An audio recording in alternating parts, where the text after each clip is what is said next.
அன்பார்ந்த ஜோதிட ஆர்வலர்களுக்கு என் அன்பு வணக்கங்கள். இன்னைக்கு நம்ம என்ன பார்க்கலாங்கன்னீங்கன்னா, ஒரு 300 வருடத்திற்கு முன்னாடி, சரிங்களா?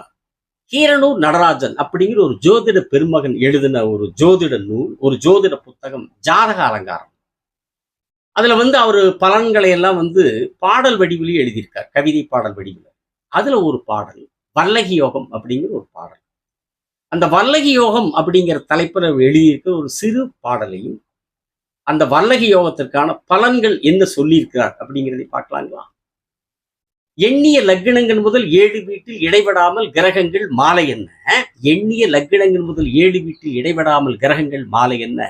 நன்னிடில் வல்லகி யோகம் பலன்கள் கூறின் நலமுடன் உற்சாகி பெற நீதியாடன், நலமுடன் உற்சாகி பெற நீதியாடன், புண்ணிய சம்பன்னன் அறிவுடைய கோமான், புகழ்செறியின் பிரசங்கி வித்துவானாம், திண்ணிய நற்குலமுடைய நிபுணன் சீலன் திரள்யோகவான் என்றே செப்புவாரே. இதுதான் அந்த பாடல். ஏதாவது தெரிஞ்சுதுங்களா? தெரிஞ்சது. பாடல் ஏதோ சொல்றேன்னு தெரிஞ்சுது, ஆனா அது என்னன்னு தான் தெரியல அப்படிங்கிறீங்களா? இந்த வடிவேல் ஏதோ ஒரு படத்துல சொல்லுவோம் அப்படிங்களா? ஐயா, ஒவ்வொரு எழுத்தும் ஐயா நல்லா அப்படியே முத்து முத்தா அழகா கண்ணுல ஒத்திக்கிற மாதிரி இருக்குதுங்கய்யா. ஆனா என்னன்னு தான் தெரியலீங்கய்யா அப்படின்னு சொல்றான் இல்லைங்களா, சொல்லுவார் இல்லைங்களா?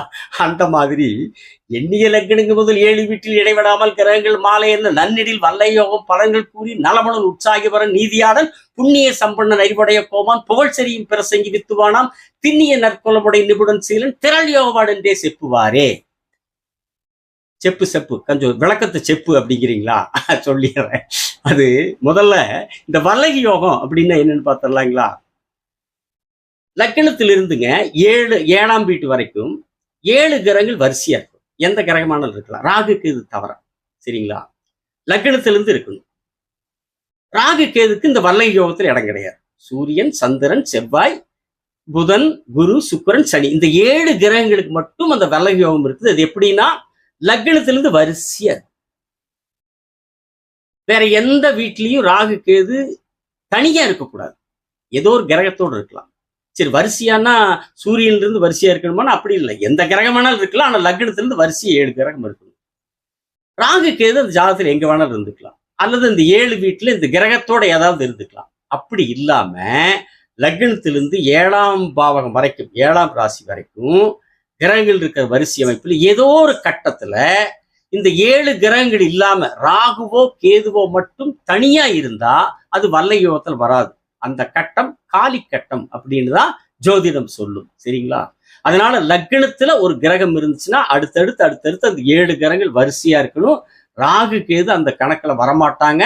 அவங்க இந்த கிரகங்களோட இருந்தாலும் சரி, வேற எங்க இருந்தாலும் சரி, சரிங்களா? 7 கிரகங்கள் மட்டும் லக்னத்துல வரிசையா இருந்தா அது வல்லகி யோகம், சரிங்களா?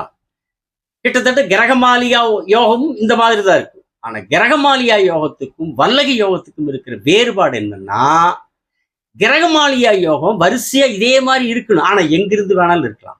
லக்னத்திலிருந்து இருக்கணுங்கிற அவசியம் இல்லை, சரிங்களா? 2ஆம் பாவத்திலிருந்து இருக்கலாம், 5ஆம் பாவத்திலிருந்து இருக்கலாம், 8ஆம் பாவத்திலிருந்து எங்கிருந்து வேணாலும் இருக்கலாம். வரிசையா 7 கிரகங்கள் இருக்கிறது, அதுவும் இதே விதி. ஆனால் லக்னத்திலிருந்து இருக்கணுங்கிற அவசியம் இல்லை. எங்கிருந்து வேணாலும் இருக்கலாம். அது கிரகமாலியா யோகம். இந்த வல்லகி யோகம்ங்கிறது லக்னத்திலிருந்து வரிசையா இருக்கு. சரி, அப்படி வரிசையா இருந்தால் அந்த வல்லகி யோகம் படைத்த ஜாதகருக்கு என்ன பலன் கிடைக்கும்? அவர் என்ன சொல்றாருன்னா, வல்லகி யோகத்தினுடைய பலன்கள், ஜாதக அலங்காரத்தில் சொல்லப்படக்கூடிய பலன்கள், அந்த ஜாதகர் உத்தமனா இருப்பார், நீதி நெறி தவறாதவரா இருப்பார், சரிங்களா? இந்த வல்லகி யோகம் உண்டான ஜாதகர் உத்தமனா இருப்பார், நீதி நெறி தவறாதவரா இருப்பார், அறச்செயல்களால் கிடைக்கக்கூடிய புண்ணியங்களை தனக்கு நிறைய சேர்த்துக்குவாருங்க. நல்ல செயல்கள், நற்செயல்கள், அறச்செயல்கள், அந்த அறச்செயல்கள் செய்வதன் மூலமாக கிடைக்கக்கூடிய புண்ணியங்களை நிறைய அவர் சேர்த்துவார். அப்ப எந்த அளவுக்கு அறச்செயல் செய்யக்கூடியவரா இருப்பார்னு பாருங்க, இந்த வல்லகி யோகத்தின் அடிப்படையில் பிறந்த அந்த ஜாதகர்.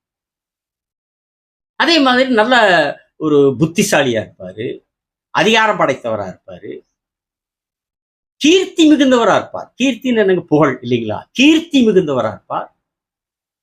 சொற்பொழிவாற்றல் இருக்குங்கிறார். இந்த வல்லகி யோகம் உள்ள ஜாதகருக்கு சொற்பொழிவாற்றல் இருக்கு, பேச்சாற்றல் இருக்கு, நல்ல பேச்சு திறமை உள்ளவராக இருப்பார்.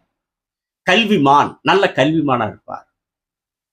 நற்குலத்தில் உதித்திருப்பாருங்கிறார். ஜாதக அலங்கார பாட்டுல அவர் சொல்றாரு, அவர் நற்குலத்தில் பிறந்தவரா இருப்பார் இந்த வல்லகி யோகம் உள்ள ஜாதகர். நற்குலம் நீங்க ஜாதி எடுத்துக்காதீங்க. ஜாதி ஆதியில கிடையாது. நம்முடைய தமிழர்கள் மத்தியில ஆதியில ஜாதி இல்லை, ஜாதிகள் இல்லை. இது பாதியில வந்தது, பாதியில வந்தவர்களால் வந்த ஜாதி. அதனால ஜாதின்னு எடுத்துக்காதீங்க. நம்ம நாட்டை தவிர வேற நாட்டில் போய் ஜாதி அப்படின்னா அவங்க முடிப்பாங்க. ஜாதியா அப்படின்னா ஏதாவது திங்கிற ஜாமானமான்னு கேட்பாங்க. சரிங்களா? அந்த கேடுகட்ட ஜாதி நம்ம நாட்டில் மட்டும்தான். அவர் சொல்றது இந்த ஜோதிட பெருமகன் கீரனூர் நடராஜ பெருமகன் ஜாதக அலங்காரத்தில் சொல்றது, நற்குலத்தில் உதித்தவன் வல்லகி யோகம். நற்குலம்னா பரம்பரையாக அவர்கள் அறச்செயல்கள் செய்யக்கூடியவர்களாக, ஒரு அந்தஸ்துள்ளவர்களாக, உயர்ந்த நன்னெறி உடையவர்களாக, அந்த பரம்பரையான அப்படிப்பட்ட வம்சாவளியில் அப்படிப்பட்ட குலத்தில் பிறந்தவர் அந்த ஜாதகர் அப்படின்னு சொல்றார். சரிங்களா? அப்படி நற்குலத்தில் உதித்தவராக நுட்ப அறிவுடையவருங்கிறார். நுட்பமான அறிவு கொண்டவர் வல்லகி யோகம் கொண்ட ஜாதகர். சரிங்களா? நற்பண்பாளர், மிகப்பெரிய யோகத்தை அடைவார், யோகம் படைத்தவர், யோகத்தை அனுபவிக்கக்கூடியவராகத்தான் அவர் செயல்படுவார். அப்படிங்கிறது தான் வல்லகி யோகம் அப்படிங்கிற தலைப்புல ஜாதக அலங்காரத்தில் அந்த ஜோதிட பெருமகன் எழுதியிருக்கிற இந்த கவிதை பாடல் என்று சொல்லி இந்த பாடலை, இந்த சிறு பாடலை உங்கள் முன்னால் விளக்கத்துடன் இன்றைக்கு உங்கள் முன்னால் இந்த ஜோதிட பாடலை வழங்கினேன். அடுத்த காணொளியில் வேறொரு தலைப்பில் உங்களுடன் எனக்கு தெரிந்த ஜோதிட கருத்துக்களோடு உங்களுடன் பேசுகிறேன். சப்ஸ்கிரைப் செய்தவர்களுக்கு நன்றி, செய்யாதவர்கள் செய்யுங்கள். வணக்கம், விடைபெறுகிறேன்.